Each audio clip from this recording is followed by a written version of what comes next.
Jolie maison, joli terrain les gars. Salut à tous, c'est Petit Garantie, j'espère que vous allez bien. Pour ma part ça va super bien. Aujourd'hui on se retrouve pour l'info urbex. Que sont devenus mes urbex et que vont-ils devenir par la suite? Là on se retrouve dans une maison abandonnée depuis les années 2000, 2006-2007 pour être précis. C'est un premier spot que j'avais fait avec Samy et Dylan. Et c'était de nuit, c'était mon premier urbex de nuit.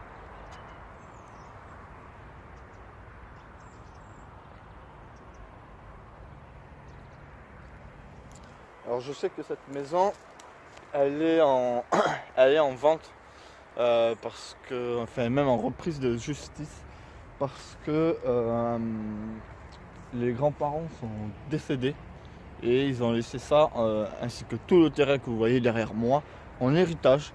Le problème c'est que dans la famille ils sont vraiment nombreux et ils n'arrivent pas à se mettre d'accord pour savoir qui allait hériter de cette maison ainsi que de l'immensité du terrain. Je crois que le terrain à lui tout seul doit faire entre 3 voire même 5 hectares. Voilà pour les premiers propriétaires.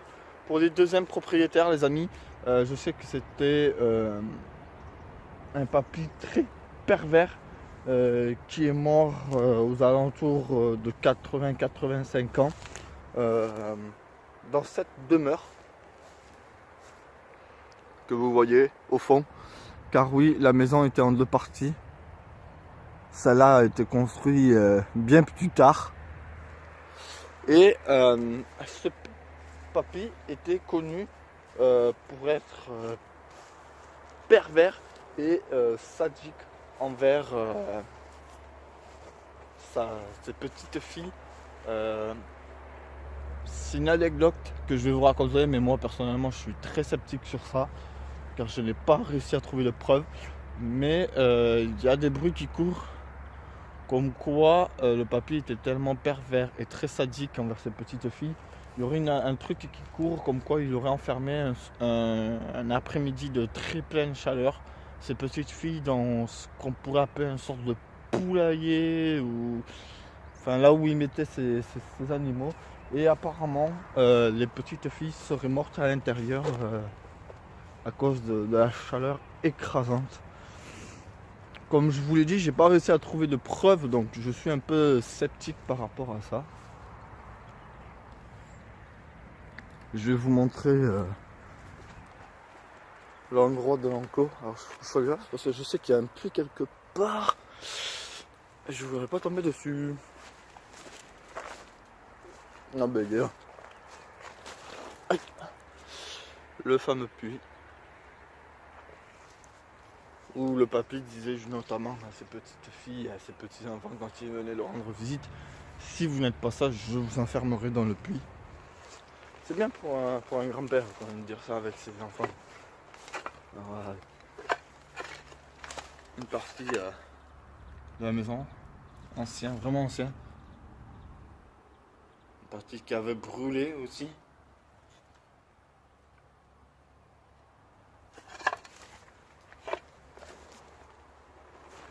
Oh, putain, on voit qu'à Broussailles a vraiment repris sans la tour.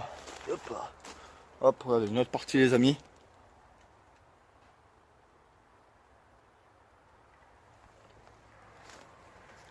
Et là je vais vous montrer le poulailler ou l'enclos à chèvres où d'après les rumeurs il aurait enfermé ses petites filles à l'intérieur. Regardez. Voici, bon, ben, ça a été détruit par le temps, hein, mais voici l'enclos à chèvres et à la volaille où apparemment les petites filles seraient décédées à l'intérieur, et ça continue jusqu'au bout là-bas. Alors, vous voyez que ça a repris le dessus à la nature au bout d'un moment, mais bon, je vais essayer de...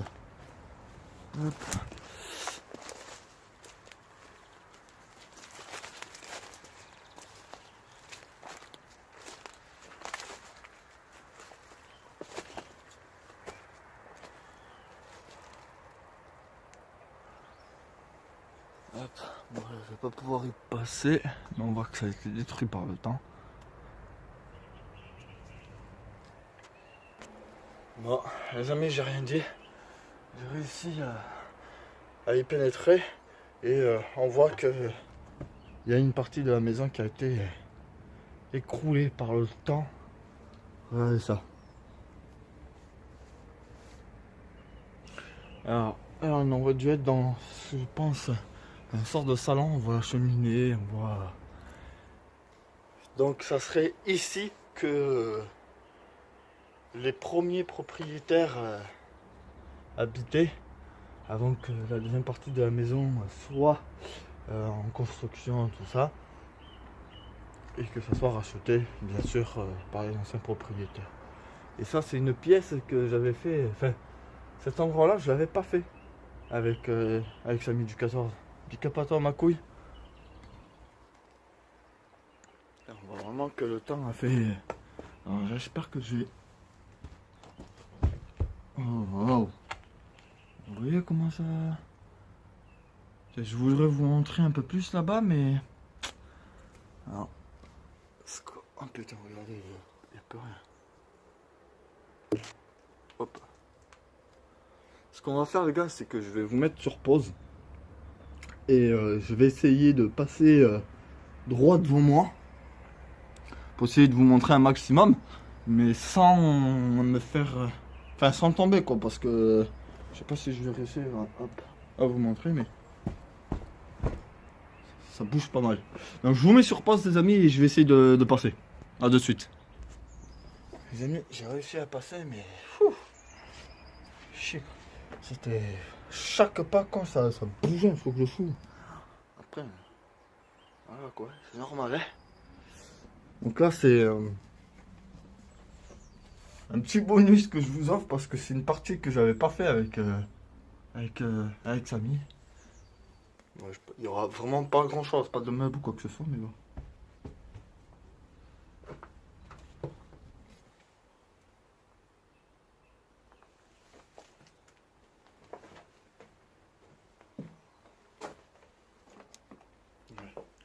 On pourra pas aller bien loin, les amis, hein. Regardez, ça s'effondre partout. Une pièce conviviale, je pense, ou quelque chose comme ça. Une cave à vin en dessous.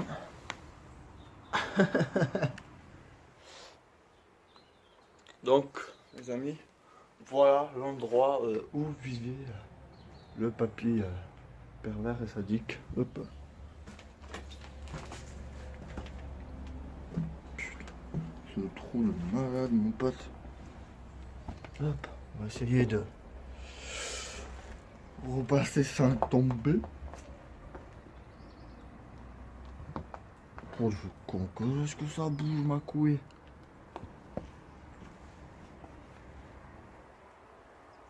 Hop.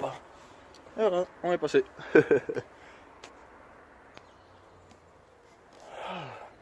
Donc voilà, les amis, rien de particulier pour l'histoire. Ce que va devenir cet endroit. Malheureusement, cette maison est toujours en repris de justice, car comme je vous l'ai dit en début de vidéo, les enfants n'arrivent toujours pas à se mettre d'accord pour savoir qui allait hériter de cette belle maison. Enfin voilà, du coup les amis, on se retrouve de suite pour un prochain spot. A de suite. Je présente l'une des dernières maisons des squatteurs que j'avais fait.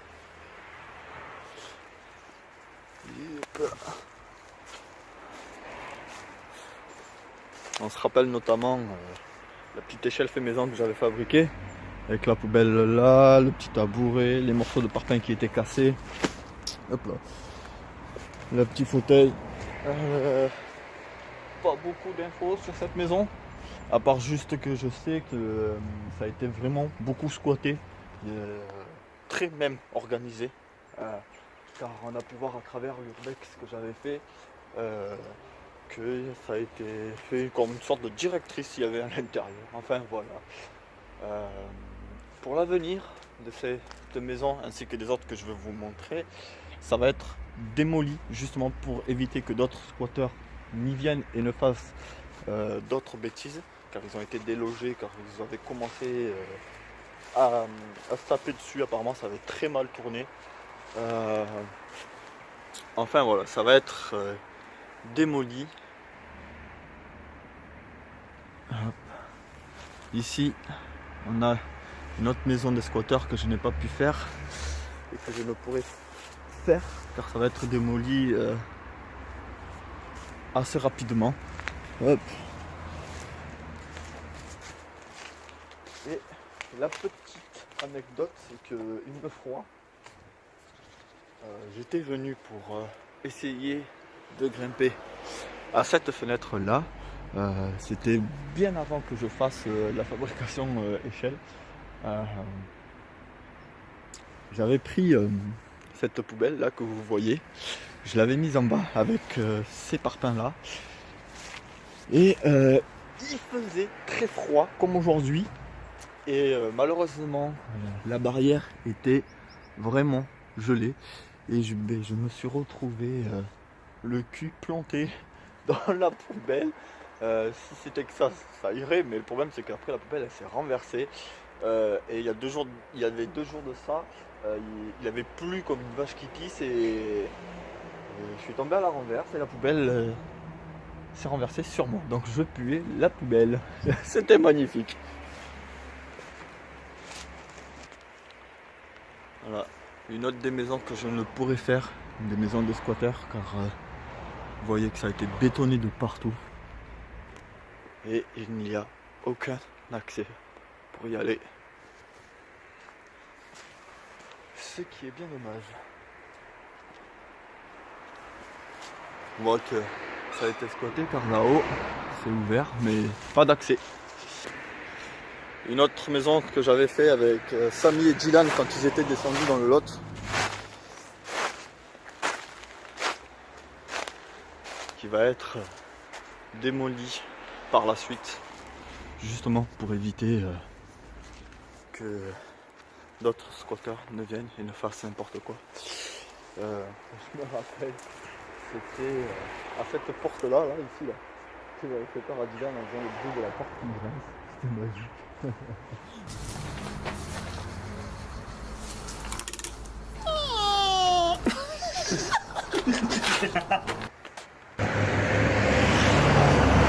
Une autre maison de squatteurs qui va être démolie, ainsi que celle-là.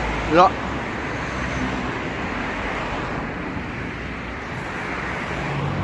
Tout a été fermé. Donc voilà, des maisons qui vont être détruites pour éviter qu'il y ait d'autres incidents avec des squatteurs ou autres. Et on se retrouve de suite pour le prochain spot, les amis. À de suite. Le garage pornographique, les amis.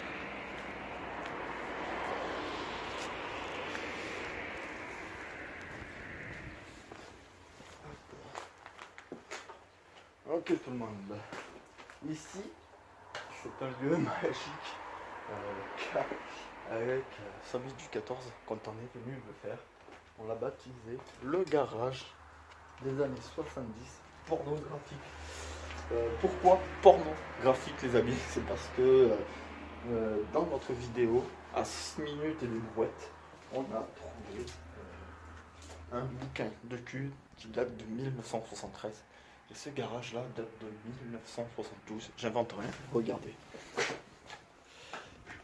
1972. Ici c'était le carnet de rendez-vous. À l'époque, agenda de 72, regardez. Tous les comptes. De l'huile, embrayage. Il y avait tout. Et là, ça doit être là où ils gardaient les choses. La question que je me pose, c'est que... Est-ce que le bouquin, il y est toujours? On va voir ça de suite. Hop là. Putain, la marche, j'ai loupé la marche, con. Voyons voir si le bouquin est toujours là. Eh oui, je le vois. Les amis, j'ai retrouvé le bouquin. Regardez. Le fameux bouquin.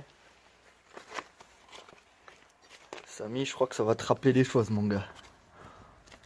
Hop là.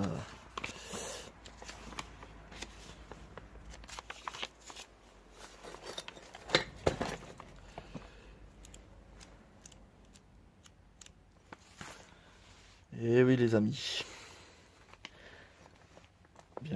bienvenue au garage pornographique.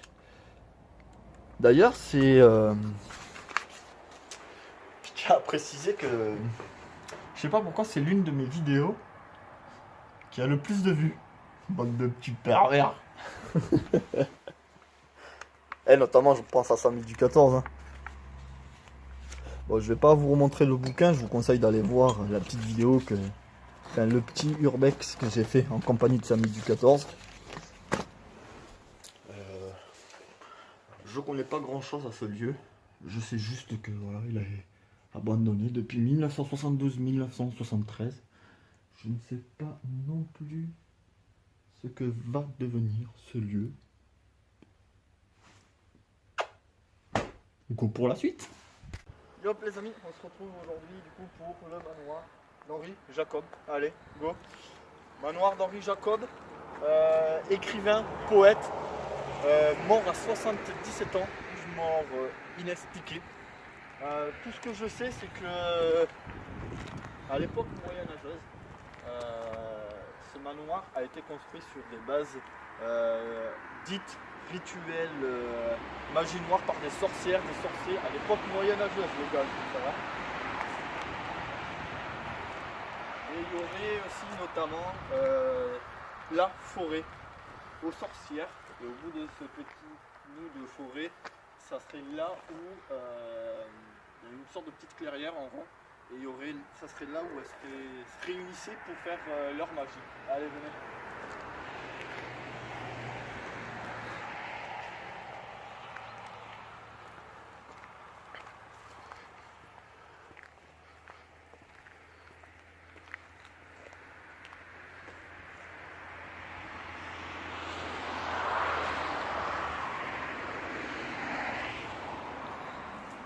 C'est un manoir qui date des années 70 et ça serait notre cher Henri Jacob qui l'aurait construit de ses propres mains.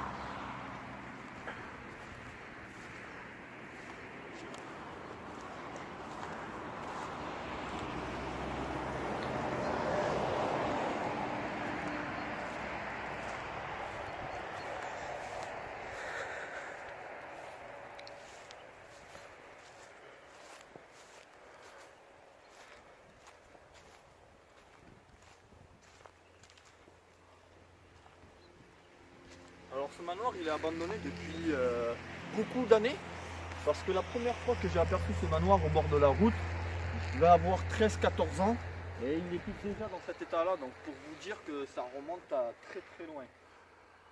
Je sais qu'il y a eu un deuxième acheteur, mais le deuxième acheteur est mort aussi d'une mort inexpliquée.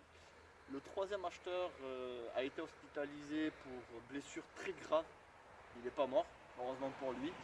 Et c'était un maître chocolatier qui avait acheté ce domaine pour en faire une sorte de produit laitier ou un truc basé sur de la crème de lait. Et il revend le manoir, d'ailleurs il est toujours en vente pour la modique somme de 400 000 € les gars. Ici, de l'autre côté, il y a la fameuse forêt des sorcières. Et ça sera pour beaucoup plus tard. Là, je vais juste vous montrer l'état du manoir vite fait. Vous raconter un peu son histoire, ce qui va devenir. Et après, on passera vite fait au petit chemin des sorcières.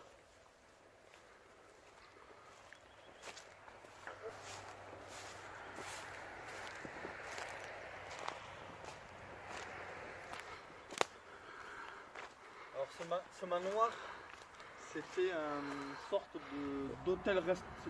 d'hôtel-restaurant comme je vais pouvoir vous le montrer après.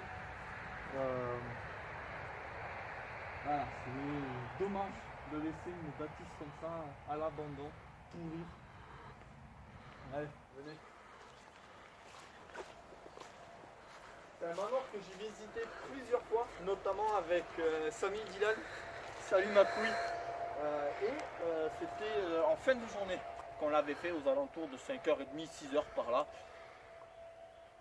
Et on avait déjà entendu des bruits chelous. Ce qui va m'amener à la fin de la vidéo où je vais vous dire quelque chose d'assez bizarre.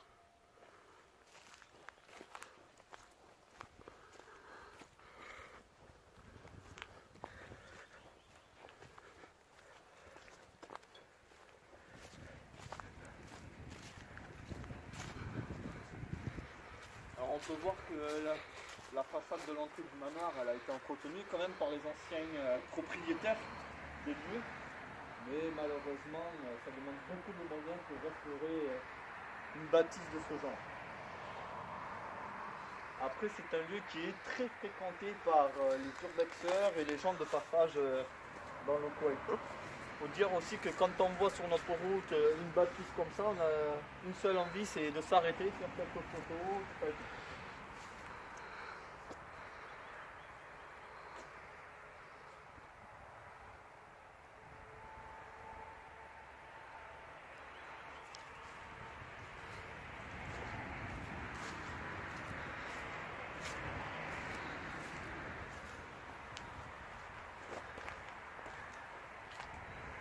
Comme je vous le disais,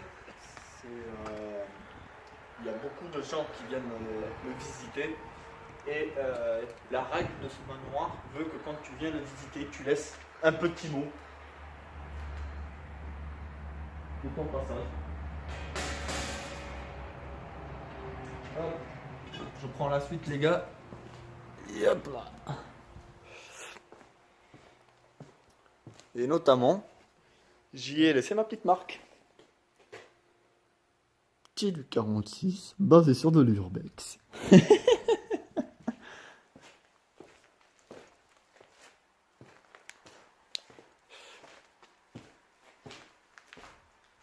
Hop, on a beaucoup de pièces vides comme ça. Et je repose la question, parce que je l'avais posée lors de l'urbex que j'avais fait avec Sam et Dylan. D'après vous, c'est quoi cet animal mort? Celui qui arrive à me dire de quoi il s'agit, c'est un bon. Hein. Les chiottes morts. Alors je regarde qu'il n'y ait pas de chauve-souris parce que j'aime pas ça.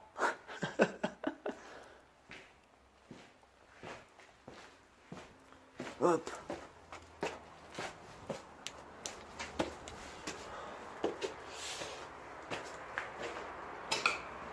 Donc comme je vous le disais, ça c'est Henri Jacob, l'écrivain poète qui aurait construit ce manoir de ses propres mains. Dommage qu'il soit dans un état bien délabré.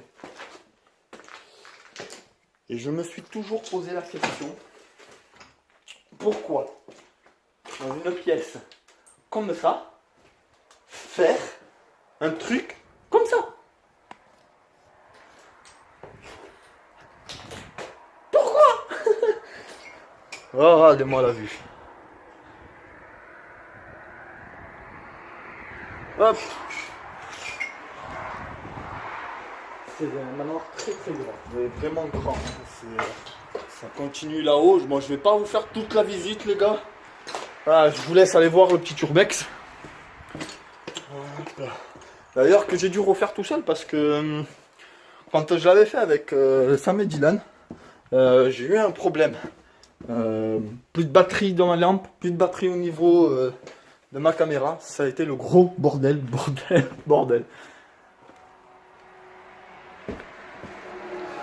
Alors, tac.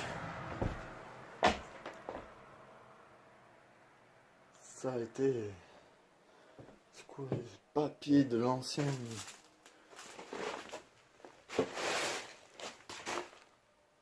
9-3-76.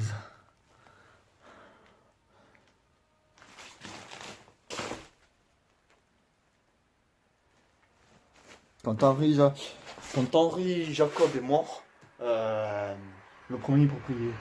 deuxième propriétaire, pardon, l'a acheté pour en faire un hôtel-restaurant. Et je vous mens pas, hop là. Le motel Quercy, que ça s'appelait même. Là on peut voir que il y a tout son relevé, tout ça et tout. Ici les recettes à l'époque des francs. Regardez. 23 août 1975. 3 septembre 75. 1298 francs. Les amis, on se retrouve dans la forêt ou l'allée des sorcières. Appelez ça comme vous le souhaitez. Hop là, attendez. Que j'arrive à passer. Hop là. Pourquoi l'allée ou la forêt aux sorcières? Appelez ça comme vous le souhaitez, les amis. Tout simplement, comme je vous l'ai expliqué en début de vidéo. À l'époque moyenâgeuse, je vous disais que ce lieu, avant que le manoir soit construit, c'était un lieu de rassemblement de sorcières, magie noire, tout ça. Et les nuits de pleine lune ou les nuits de pleine lune rousse, dans cette allée-là, ainsi que au fond, il y a un sort de petit prairie, mais en cercle, hein, le bordel. Il n'y a que ça, après c'est le vide. Et apparemment, ça serait là où les sorcières ainsi que les gens de l'époque moyenâgeuse venaient pratiquer de la sorcellerie, notamment de la magie noire, etc. etc.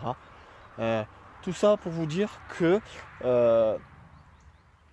je vais venir pour voir si c'est ce qu'on dit, parce que plusieurs personnes le disent, qu'ils entendraient dans toute l'allée et ainsi qu'au bout là-bas, entendraient les nuits de pleine lune ainsi que les nuits de pleine lune rousse, des rires bizarres, des coups dans les troncs d'arbres, alors qu'il n'y a strictement personne.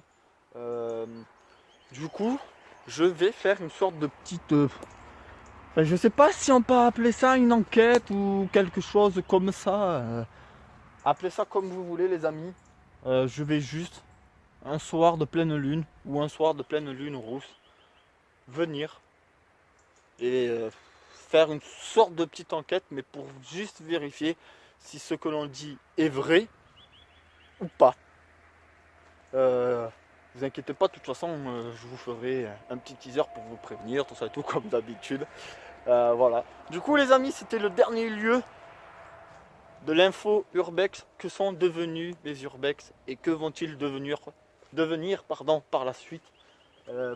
Par la suite, le manoir est toujours en vente, 400 000 €. Et à la suite, il y aura...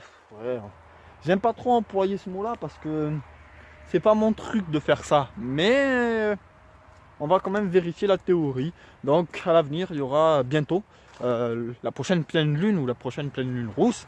Il y aura la sorte de petite enquête pour vérifier si ce qu'on dit est vrai, si on entendrait des rires et des coups dans les arbres. Voir ce qui se passe au fond de la petite prairie pour voir s'il se passe des trucs bizarres, ainsi que dans notre cher manoir. Sur ce, la famille, je vous dis à très vite et portez-vous bien. Ciao tout le monde.